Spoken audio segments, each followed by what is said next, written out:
Halo teman-teman, Assalamualaikum warahmatullahi wabarakatuh.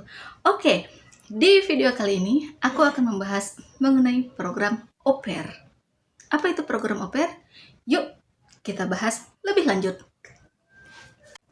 Oke, jadi program au pair itu adalah program pertukaran budaya untuk anak muda di antara umur 18 sampai 26 tahun. Selain daripada itu, au pair ini menjadi wadah untuk bagi anak muda yang ingin memperdalam bahasa yang dipelajari langsung di negaranya. Karena au pair ini tersebar luas di banyak negara, contohnya di Amerika, di Eropa, Australia, dan juga Inggris. Nah, di video kali ini yang aku akan bahas adalah au pair di negara Jerman. Karena based on experience aja ya, aku juga dulu tuh sebagai au pair dan di Jerman, kayak gitu. Apa aja sih persyaratan untuk au pair di Jerman? Karena kan persyaratan di negara-negara lain juga berbeda ya, gitu.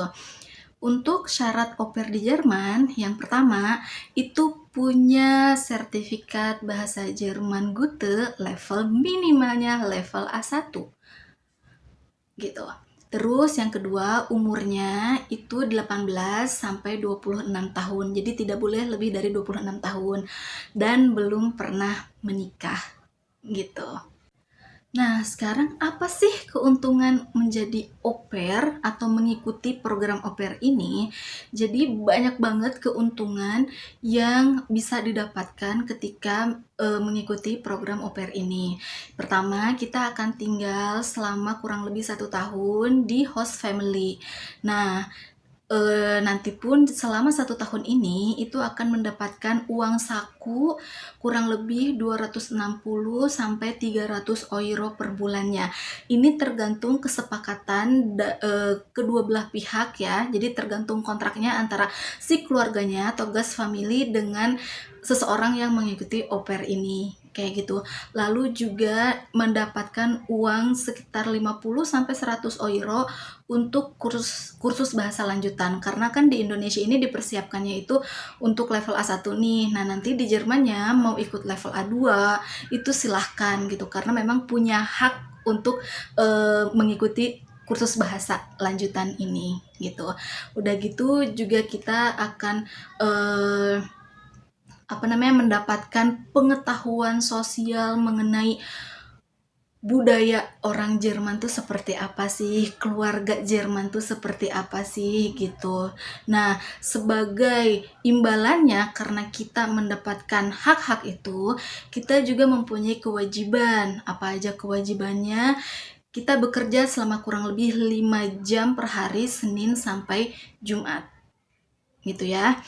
Lalu kerjanya apa aja? Kerjanya itu berkaitan dengan anak-anak gitu ya. Kita tuh sebagai kakak asuh, maaf bukannya merendahkan profesi lain, tapi di sini banyak banget yang bilang bahwa au pair ini adalah asisten rumah tangga, tapi berbeda gitu ya. Antara asisten rumah tangga dengan au pair itu sangat berbeda gitu.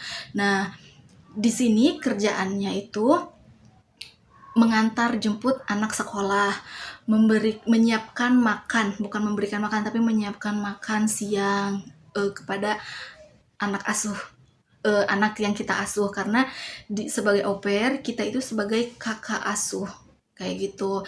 Lalu menemani mereka bermain, menemani belajar bahasa Inggris. Untuk mengikuti program au pair ini, apakah kita mendapatkan jatah libur? Tentu aja, nggak usah khawatir. Kita tuh mendapatkan jatah libur.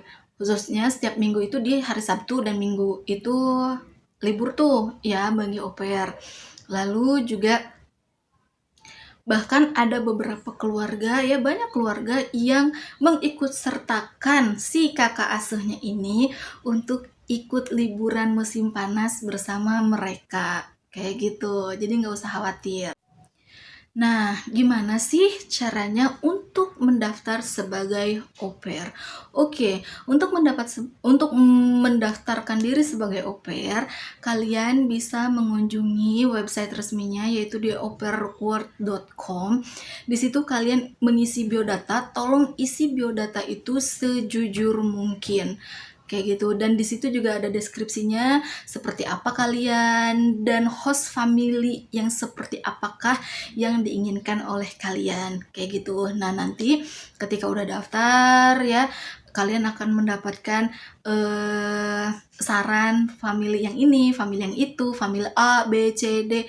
Kalian tinggal pilih saja mau di kota mana, apakah keluarganya cocok dengan kalian atau tidak, kayak gitu. Nah, setelah mendapatkan guest family atau host family, tinggal apply visa kayak gitu. Nah, untuk apply visa, dokumen apa aja sih yang harus dipersiapkan? Untuk apply visa di kedutaan Jerman, yang harus disiapkan adalah kontrak dari keluarga yang ada di Jerman. Jadi nanti setelah kalian, oh oke, keluarga ini ya yang cocok dengan saya nih gitu. Nah, nanti keluarganya itu akan memberikan kontrak kepada kita. Nah, kontrak inilah yang akan kita submit ketika apply visa, kayak gitu. Nah, nanti setelah visanya keluar, itu persiapan untuk berangkat ke Jerman gitu. Jadi yang pertama kali dilakukan adalah belajar bahasa Jerman, lalu daftar sebagai au pair, mencari guest family-nya. Setelah mendapatkan guest family, itu lalu proses apply visa ya, mendaftarkan diri ke kedutaan Jerman yang ada di Jakarta, seperti itu untuk mendapatkan termin visa. Lalu apply visa, menunggu visa keluar dan berangkat ke Jerman. Kok tadi dibilangnya pekerjaannya nih hanya berkaitan dengan anak-anak, tapi ada juga kok teman saya misalnya yang harus mengerjakan pekerjaan rumah, misalnya beres-beres rumah kayak gitu. Itu kembali lagi ke kesepakatan awal ya, ketika sebelum deal dengan keluarga yang dipilih kayak gitu. Ketika interview dengan keluarganya pun itu akan banyak muncul pertanyaan, dan sebagai au pair ya, kita berhak untuk menanyakan bahwa nanti saya akan mengerjakan pekerjaan rumah nggak ya gitu. Kalau misalnya si keluarganya bilang, oh iya nanti kamu harus mengerjakan pekerjaan rumah, misalnya beres-beres rumah seminggu sekali atau seminggu 2 kali, dan kamu pikir bahwa oh ya udah nggak apa-apa, cuman seminggu sekali atau 2 minggu sekali, nggak masalah gitu. Ya udah, berarti ya memang selain tugas untuk bermain dengan anak-anak, mengantar jemput anak-anak ke sekolah, ya mengerjakan pekerjaan rumah. Tapi saya juga dulu memang mengerjakan pekerjaan rumah, dan itu seminggu sekali, dan itu nggak terasa berat, maksudnya karena kan seminggu sekali, nggak berat-berat banget gitu. Dan ketika keluarganya mempersiapkan makan malam, ya kita bantu-bantu sedikit, kayak motong-motong salad, ngeberesin meja, nata meja, kayak gitu. Itu kan bukan satu hal yang wah gitu banget ya, bukan yang suatu yang parah banget lah gitu. Enggak, itu bukan kerjaan saya kok untuk menyiapkan makan malam. Enggak, ikut aja sambil ngobrol kayak gimana gitu, sambil melatih bahasa Jerman kita juga, kan nggak ada salahnya ya. Oke, mungkin informasi mengenai au pair dari saya cukup sampai di sini. Kurang lebihnya saya mohon maaf. Bagi kalian yang punya informasi lebih banyak lagi mengenai au pair, boleh komen di bawah. Terima kasih banyak. Assalamualaikum warahmatullahi wabarakatuh.